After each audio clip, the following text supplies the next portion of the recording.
Bismillahirrahmanirrahim. Assalamualaikum warahmatullahi wabarakatuh. Halo teman-teman semuanya. Kembali lagi bersama saya di channel di Nurse.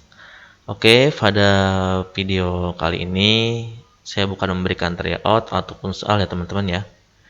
Jadi kali ini akan membahas tentang prediksi FVR yang keluar.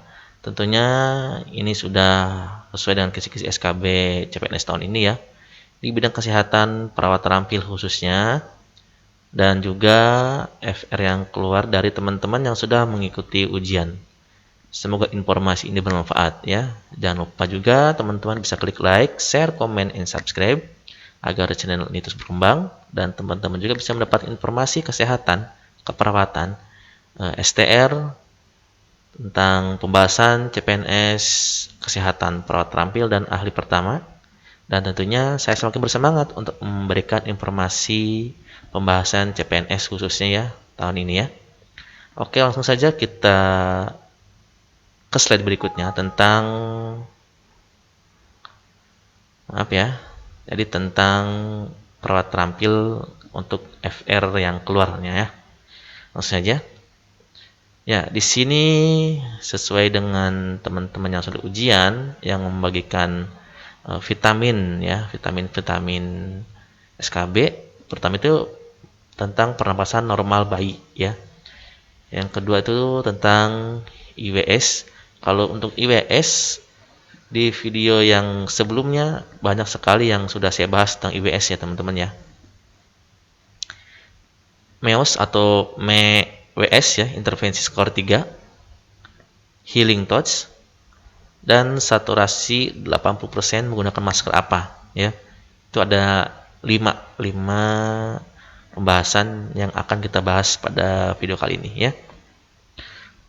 Langsung saja ya untuk pernapasan normal bayi. Nah, ini sebelumnya saya memberikan tentang nilai normal tanda-tanda vital untuk nadi ya. Nadi itu bayi itu ya 120 sampai 130 kali per menit. Kalau untuk anak 80 sampai 90 kali per menit. Dewasa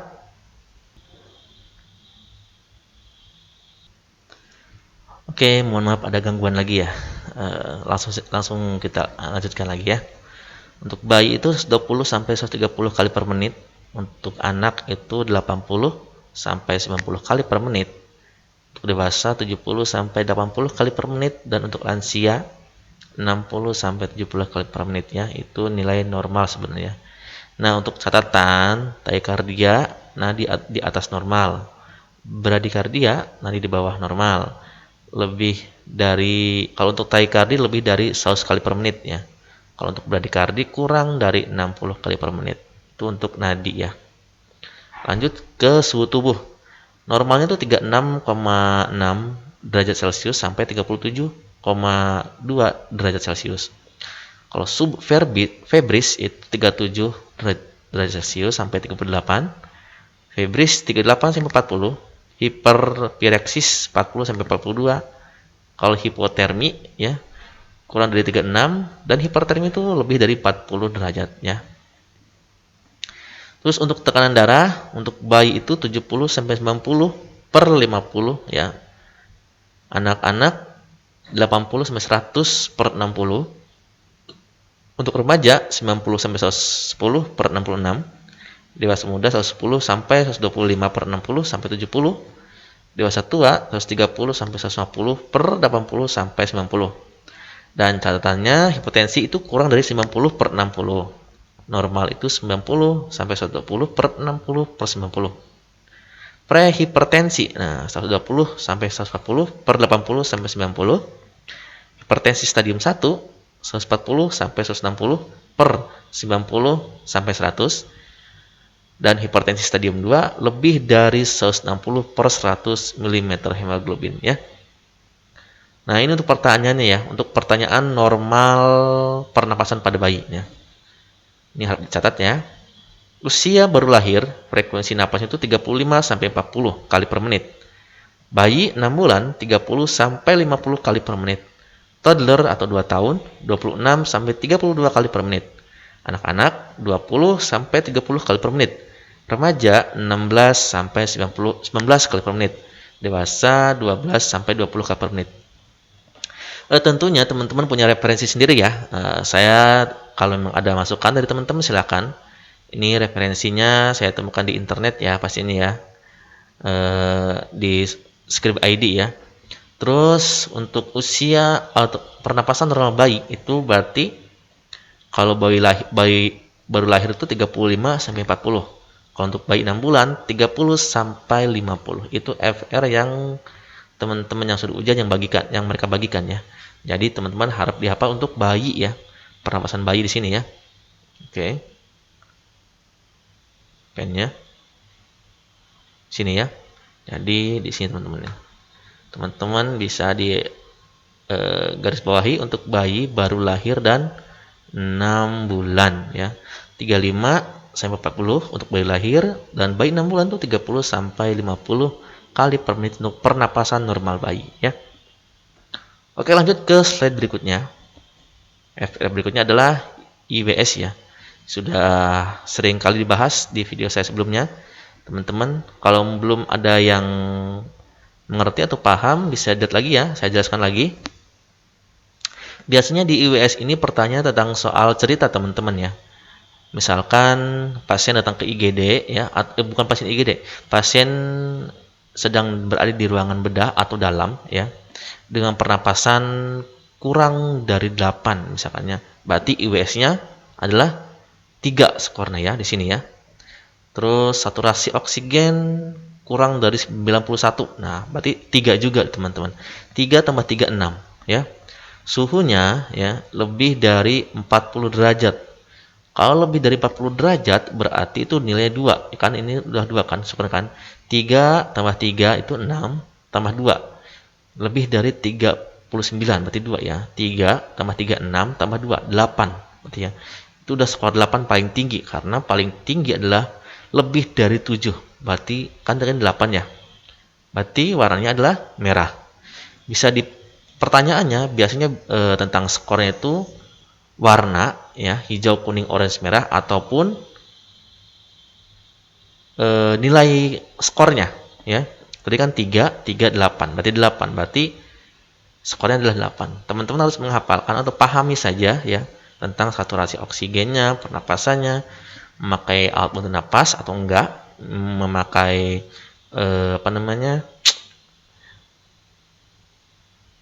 sungkup atau memakai oksigen atau enggak ya. Kalau iya 2, kalau 0 berarti tidak ya. Suhunya berapa? Ini tensi darah sistoliknya teman-teman, jadi bukan hanya tensi darahnya aja. Hanya sistolnya, hanya awalnya ya, 100/90 berarti yang ditulis 100-nya gitu ya. Nadi dan tingkat kesadarannya. Kalau 0 itu alert ya. Kalau 3 itu VPU ya. Verbal Pain Unresponse ya. Oke, itu saja teman-teman untuk IWS sekilas ya. Jadi teman-teman kalau memang belum paham, silahkan ada pembahasannya di materi atau video saya sebelumnya tentang IWS ya. Oke, langsung saja ya. Ini udah mengerti ya teman-teman ya. FR selanjutnya tentang MEOS ya, intervensi skor 3. MEOS atau Modified Adult Early Warning Score. Mohon dikoreksi ya teman-teman ya. Kalau ada pembahasan atau yang kurang jelas, silahkan di kolom komentar ya teman-teman. Jadi untuk MEOS ini adalah Modified Adult Early Warning Score ya. Jika temperatur atau derajat Celciusnya ini 36,1 sampai 37,9 itu nilainya 0. Sama tadi kayak skor IWS ya teman-teman ya. Kalau 38 sampai 389 itu nilainya 1 skornya. Lebih dari 39 atau 2. Ini lebih dari 39 itu 3. Saya kurang paham juga nih untuk masalah MEOS ini ya. Karena kebetulan saya juga selain di IGD ada di ruang bedah juga ya. Lebih dari 39, lebih dari 39. Nah, untuk tensi darah sistol 100 sampai 110 nilai 0, 1 itu 81 sampai 100. Yang skor 2 itu 70 sampai 80 atau lebih dari 200 ya. Kalau nomor 3 itu 70 atau lebih dari 70 ya sistolnya ya. Itu udah skornya dapat 3. Untuk heart rate ya 50 sampai 100 itu dapat nilai 0. 41 sampai 50 atau 101 sampai 100 itu 1. Untuk 40 atau 111 sampai 129 itu nilai 2. Kalau 130 ya atau lebih dari 130 itu nilai 3. Dan seterusnya teman-teman ya. Nah, yang ditanyakan dulu intervensi skor 3 teman-teman ya. Kita lihat di sini.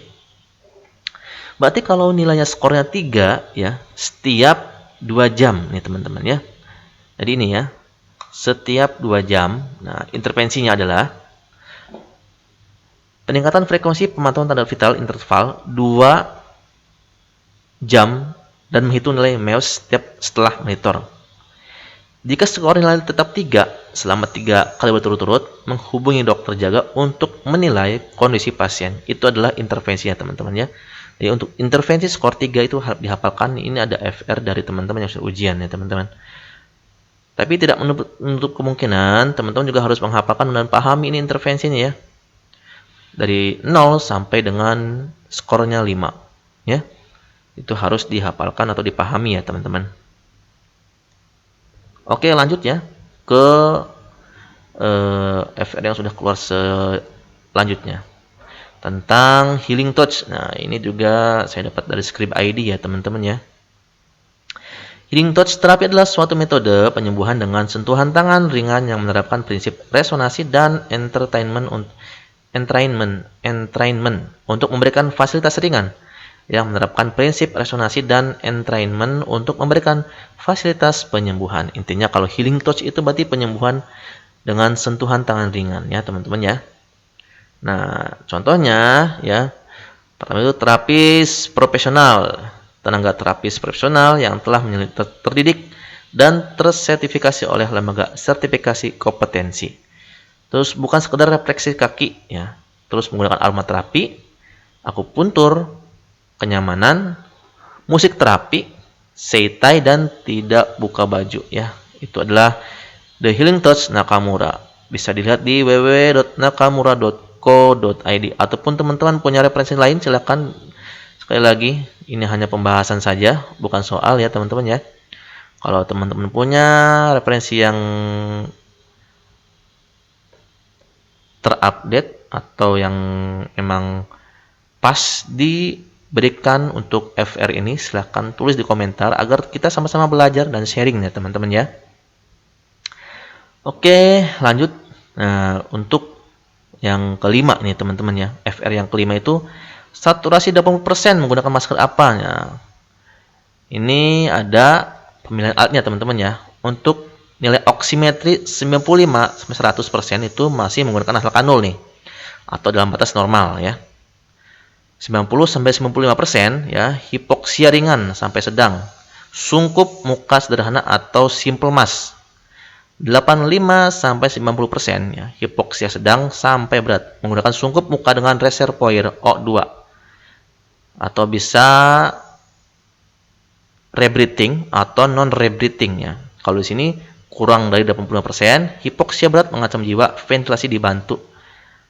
Maksudnya mungkin ini ventilator kali ya, ventilasi dibantu ya. Tapi kalau untuk sungguh muka dengan reservoir atau rebreathing mask atau non rebreathing ya, konsentrasinya itu 60 sampai 80% teman-teman ya. Jadi hanya konsentrasinya saja ya, bukan yang digunakan masker 80% ini. Dengan aliran 0 sampai 3 liter per menit. Serta dapat meningkatkan nilai PaCO2. Indikasinya pasien dengan kadar tekanan CO2 yang terendah. Kontraindikasinya pasien dengan retensi CO2 karena akan memperburuk retensi. Jadi teman-teman sekali lagi ini adalah hanya FR ya dan pembahasannya. Semoga teman-teman bisa mendapatkan manfaat ya. Jadi teman-teman juga bisa memberikan referensi yang terbaru mungkin ya. Kalau ada pendapat atau saran dari teman-teman atau sharing juga di teman-teman ini yang sudah ujian ya atau yang belum ujian yang mendapatkan pembahasan yang lebih bagus lagi, yang lebih tepat lagi, silakan tulis di kolom komentar ya. Karena kita prinsipnya di sini hanya sharing buat teman-teman yang belum ujian ataupun yang sudah ujian.